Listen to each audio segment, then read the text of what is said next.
Hi, and welcome again to First Step English. Today's lesson is about the silent letters.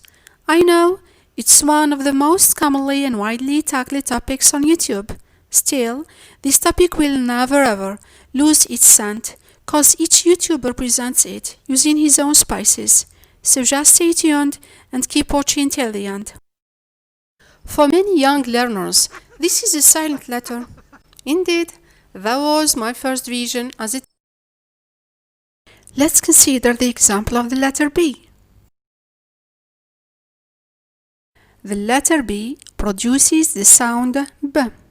If the letter B is silent, it's then obvious that the sound B is no more produced. It becomes mute. A silent letter equals muted one. Physically, the letter is present in a word. Practically, it's absent. Consider these three words. As a beginner learning English and starting from scratch, how would you read them? I guess womb, tomb, and bomb. That's not exactly the expected reply from you. You missed a tiny detail. The B is a silent letter, and as such, the three words should be pronounced as womb, tomb, and bomb. Wow, sounds more interesting.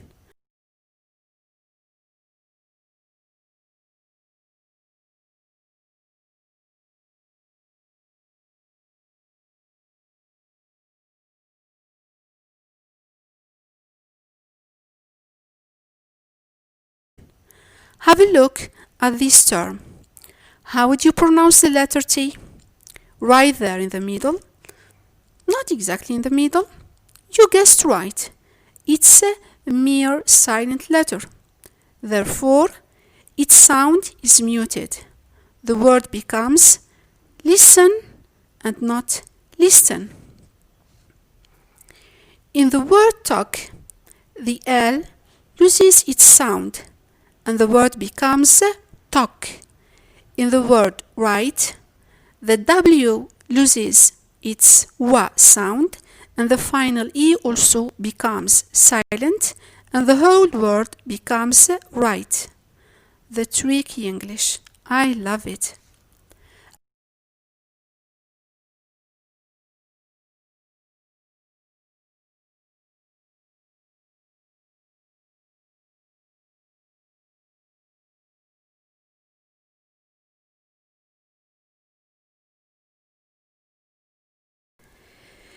Up to now, I feel a question wandering all around in your mind.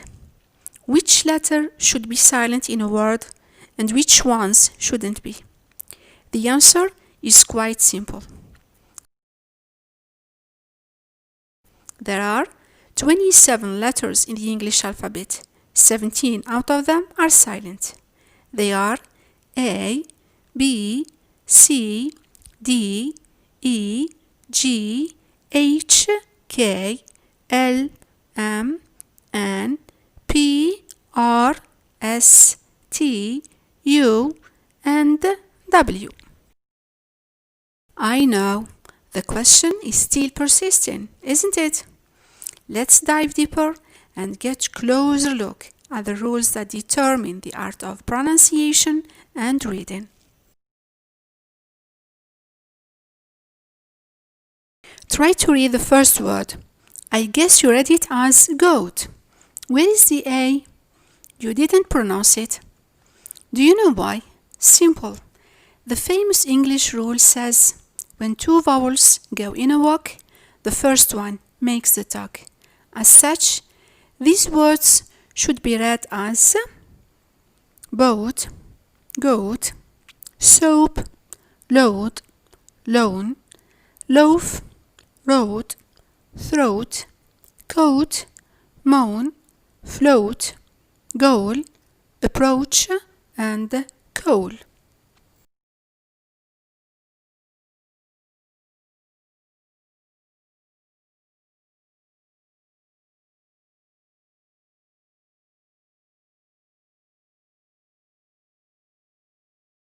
Read the list now. A plum, comb, cram, dat, doubt, dam, lamb, limb, nam, plum, settle, scam, thumb. Let's observe the written list. What do you notice? Two things. First one, B is silent after T. Why? B is bilabial sound. It's articulated by imprisoning the air behind the lips, then releasing it at once. T is a stop sound. It's articulated nearly in the same way, by imprisoning the air behind the tip of the tongue, tightly held to the alveolar ridge, then releasing it suddenly. So, the articulation of B hinders the articulation of T. This is why B files behind as a silent letter. The second thing you notice is that the same thing happens with the nasal M. Try to close your nose. You will notice that it's impossible to articulate the M sound. So, when you have bilabial and a nasal sound neighboring each other in a word, what happens?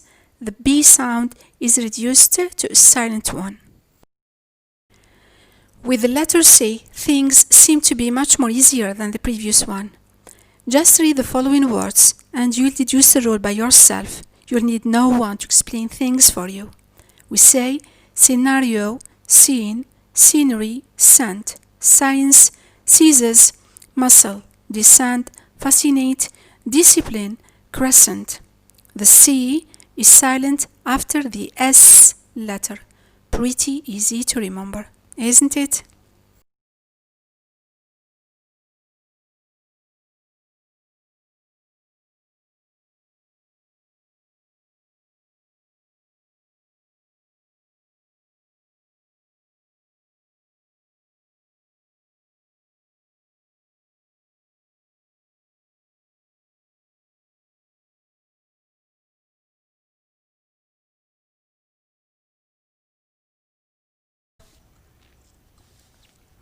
We mentioned before that the D is silent in some English words. Yes, definitely. It's in words like handkerchief, handsome, Wednesday, and sandwich. And the same problems comes again and again. A meeting between stop sound, which is the D sound, and the nasal N sound.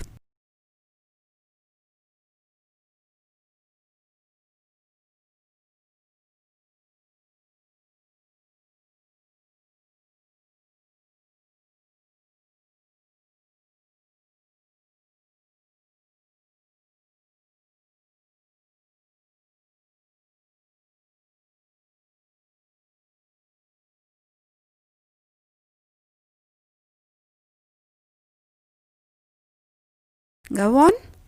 Let's recall again what has been mentioned earlier. That rule that says if two vowels go walking, the first one makes the talking. It comes back here with the two vowels, I and E. It seems that the I has the last word to say, and the E fades into a silent vowel.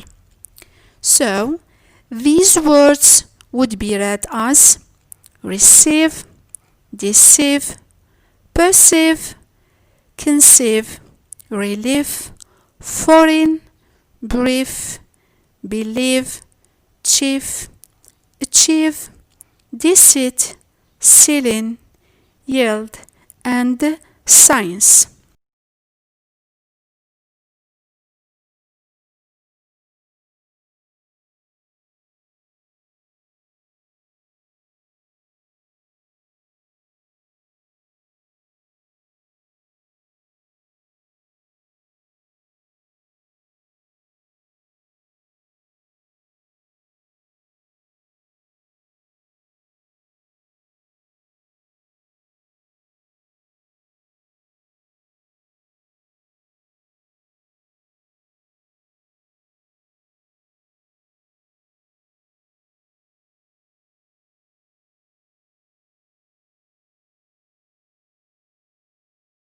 Leave now room for the elegant G as it's coming on the scene.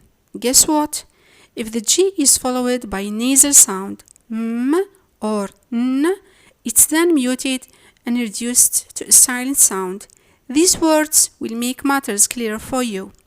We say diaphragm, paradigm, flam, assign, campaign, consign, design, foreign, rain, sign, nash, no, and gnome.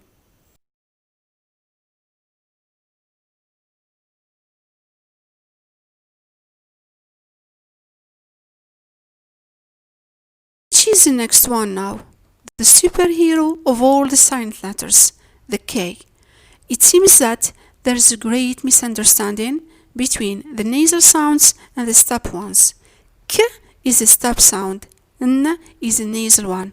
Whenever these two occur together, the stop sound K leaves room for the nasal N.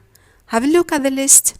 Neck, knee, know, knowledge, knife, knot, knit, knob, knuckle, night, knit, and knock.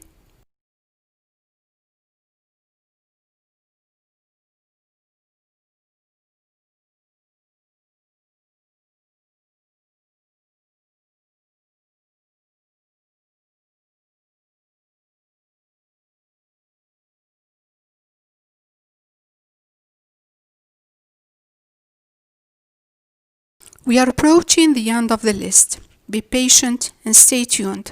Our guest is the letter L. This letter can be silent in a multitude of words, including modal verbs such as could, should, and would.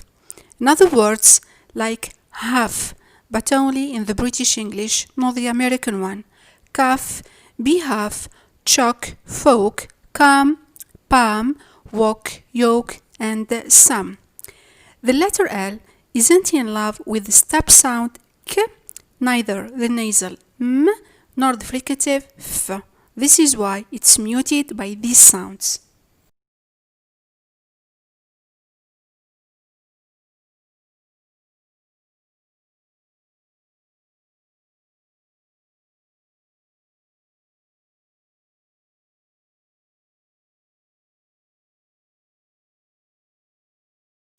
Let's talk about the two nasals M and N together. The nasal M is silent before the nasal N, and the N sound is silent after the M sound. Easy? Here are some examples. You can read this word as mnemosyne or mnemosyne. This is supposed to be the name of the goddess of memory in the Greek mythology. You can derive out of it an adjective which is mnemonic. Both of them have a relation with memory and memorization. You can read other words like column, autumn, hymn, dam, condemn, limb, and government, where the N sound precedes M sound.